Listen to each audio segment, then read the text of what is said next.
So we have a company here. Let's just say it's a widget factory again, or widget company. And what I'm going to do is I'm going to actually write out its income statement over a given number of years. What we did in the first video on this kind of series is we just did one snapshot of the income statement. I think it was 2008. But here we're looking at the income statement of over a bunch of years. And in this case, I'm just assuming that they have a very stable revenue base, that they bring in a very stable amount of revenue every year. Now, their cost of goods, I'm going to split up this time because there's two components of cost of goods. So I'll just make a cost of goods category right here. COGS is what, but that just stands for cost of goods sold. But sometimes you'll hear someone say our COGS were this or our COGS were that. Cost of goods sold. So there are the variable costs. And this video isn't a video on variable versus fixed costs, but you might learn a little bit about it. So there are the variable costs, and that's literally the actual costs of making those widgets. So if the widgets are made out of stainless steel, it's the cost of buying the stainless steel and maybe the energy, the electricity bill of melting it and reforming it, or however you have to work with stainless steel. So let's say the variable costs each of these years, and I'm assuming stainless steel prices don't change. It's, I don't know, let's say it's 100K minus 100K every year, minus 100K every year. And actually, let's just say that the variable, that also includes employee costs. They have people on hourly wages that are forming the stainless steel widget. So that incorporates everything. And then the fixed cost would essentially be the cost of the factory. And let's say that these factories, they essentially have to build a new factory every 2 years. Or let's say they have to do major repairs to the factory every 2 years. So let's say repairs on factory, because that's part of the cost of building the widgets. Because if you continue to make widgets at this kind of $1 million a year pace, your factory has to be retooled or revamped every 2 years. So let's put this fixed cost. So the factory retooling.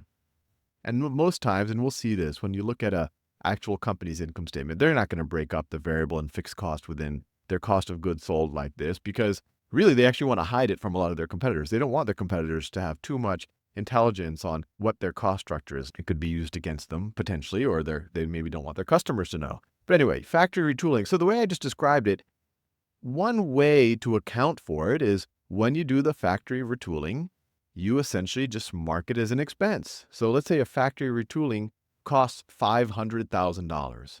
So let's say it's minus $500,000, but they do it every 2 years, right? So you did it in 2005. They didn't have to do it in 2006. Then they can do it in 2007. They don't have to do it in 2008. Fair enough. And then we have their gross profit. You have their gross profit. Gross profit. Here it's, let's see, 1 million minus 600,000. It's 400K. Then it's 900K. Then it is 400K. Then it's 900K. And let's say that their SG&A, the selling, general, and administrative expenses, and I'll leave out marketing for now. Their SG&A, let's say it's another $400,000. Let's say it's a $500,000 every year, so minus 500. And that never changes. 500,000 every year. Minus 500,000. And so their operating profit, the amount of, I guess, pre-tax income, but we're not considering financing either. So this is their EBIT, or actually this is their operating profit or their EBIT. So operating profit. And this year is minus 100K. Here it's also minus 100K.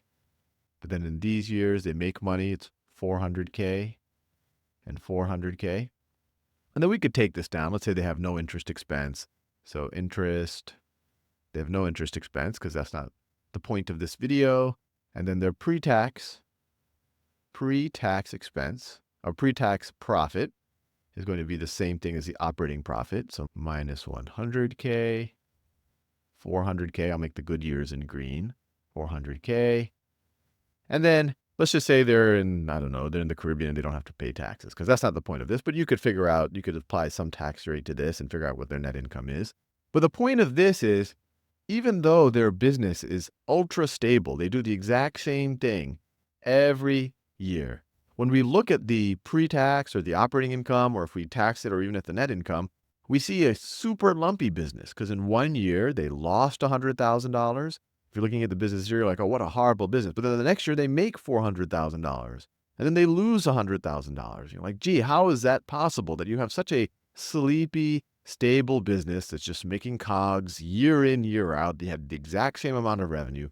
How is it possible that their actual income is so lumpy? And I think because you have this every other year factory retooling where they have to spend $500,000 to essentially get their factory, rebuild their factory because of all of the wear and tear that happened over the last 2 years. And so the question is this a good way to account for it? Where when you have to, I guess you could say, buy new equipment, let's say this $500,000 is to buy actual new stainless steel shaping tools. So is it a good idea to account for it only in the period that you spend it? Because it's not like you're only using these tools in this period and that period. You're using these tools throughout the period. So the answer is no, it's not a good idea, because the whole purpose of accounting is to give the person reading the income statement in this case as accurate a picture of the actual state of the business as possible. And this, in my opinion, isn't an accurate picture, where it creates this huge lumpiness and it creates the impression of a volatile business, even though it's a super stable business. So what you do, instead of just saying, oh, I had to buy $500,000 worth of equipment in 2005, so I literally put a $500,000 expense there, and I didn't have to do that in 2006, so I have no expense. I had to do it in 2007, so I put the expense. Instead of doing that, what you do is, I'll put the balance sheet down here. So whatever the balance sheet was in 2000, whoops. So I'll just draw the left-hand side. Actually, I'll draw both hand sides of the balance sheet.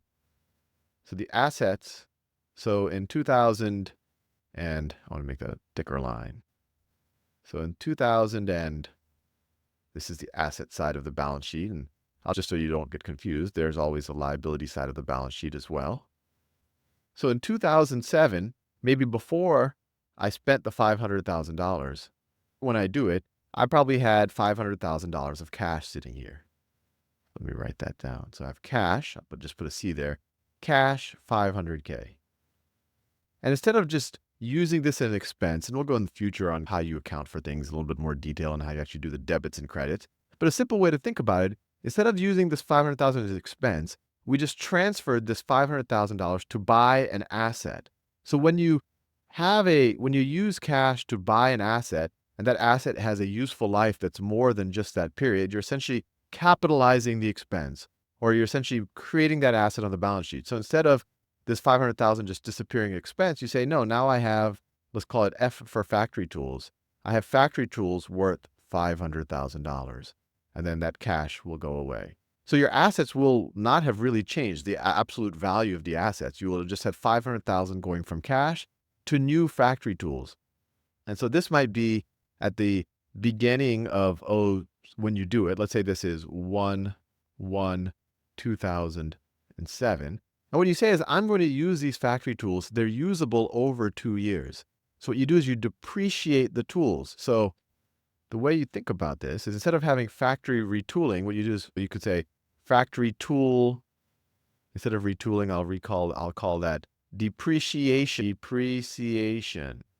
I don't know if you can read that. DEPRECIATION, depreciation.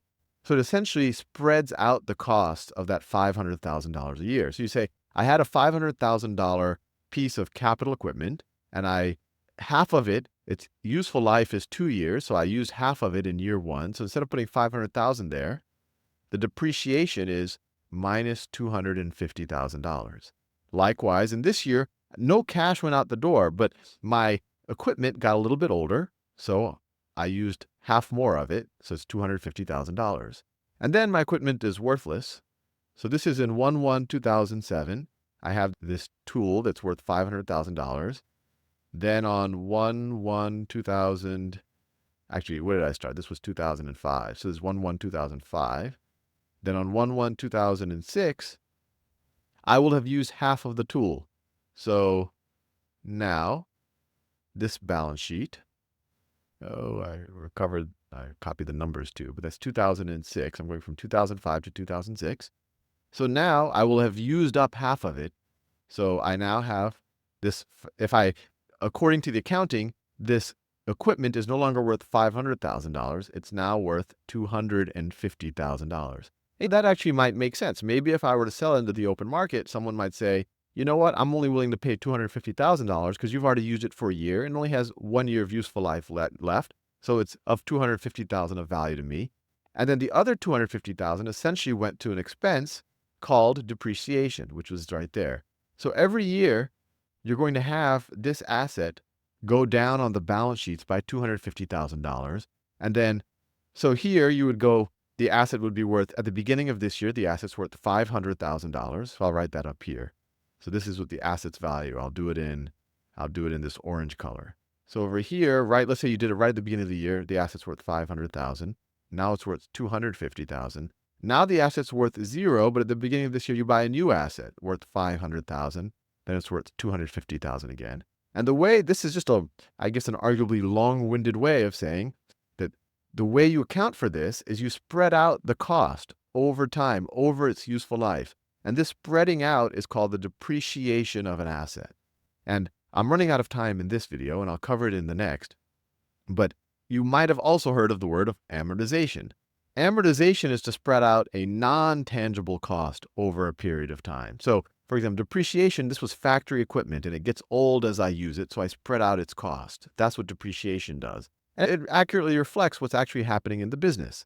It's not like I didn't have any cost here. I did have costs. I'm using an asset up, so therefore I put it down there. Amortization is the exact same thing as depreciation, but it applies to things that aren't equipment. It applies to, and I'll do it in the next video, but let's say I had one big expense in terms of I had to pay a bunch of fees to the bank, but the benefit of those fees are going to be over time. Then I would amortize those fees. I'll do that in the next video. Anyway, hopefully you found this vaguely useful.